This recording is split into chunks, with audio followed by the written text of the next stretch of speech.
আচ্ছা, ধন্যবাদ।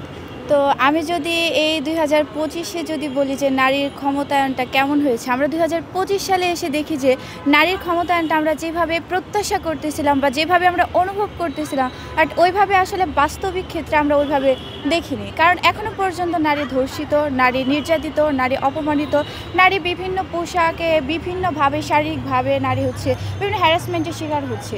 আমরা যদি সাম্প্রতিক কয়েকটা ঘটনাও বলি যে একটা ক্লাস 4 এর পড়া একটা বাচ্চা মেয়ে, তার সাথেও যদি এরকম শারীরিক হ্যারাসমেন্ট করা হয়, সে ধর্ষণের শিকার হয়, তাহলে আমরা কিভাবে নিরাপদ?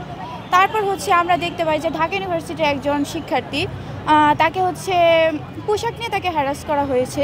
তো তখন দেখা গেল কি যে এটা তাকে যে হ্যারাস করলো, এটা নিয়ে কেউ ওরকম প্রতিবাদ না করে একদল কী করলো, তারা হচ্ছে যে হ্যারাস করলো তাকে অ্যারেস্ট করার পর তাকে বের করে আনলো, তাও আবার ফুলের মালা দিয়ে। তো অবশ্যই এটা আজকে আমি স্মরণ করি যে এটা নারীকে খুব খুব ঘৃণিতভাবে হচ্ছে অপমান করা হলো।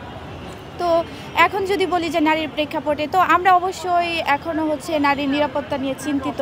আমরা চাই যে নারী যাতে নারীর যথাযোগ্য সম্মানে, যেটা ধর্ম নারীকে দিয়েছে, আজকের এই নারী দিবসে যাতে নারী ওই প্রাপ্য সম্মানটা সে নিশ্চিত করে পায়।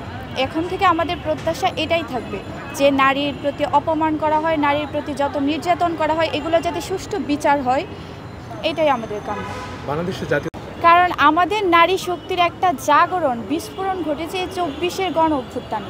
তো অবশ্যই আজকে আমাদের এই আয়োজনের মূল বিষয়ই হচ্ছে তাদেরকে নিয়ে। তো তাদের যে অবদান, এগুলো স্মরণ করার মধ্যে নারীর যে একটা বিপ্লবী প্রতিভা রয়েছে, নারীর যে মহিমা রয়েছে, নারীর যে প্রেমময় যে ভূমিকা রয়েছে, যেভাবে পুরুষের পাশাপাশি কাঁধে কাঁধ মিলিয়ে তাদের সাথে সহযোগিতা করেছে, তাদেরকে বিভিন্নভাবে হচ্ছে শক্তি জুগিয়েছে, অনুপ্রেরণা জুগিয়েছে।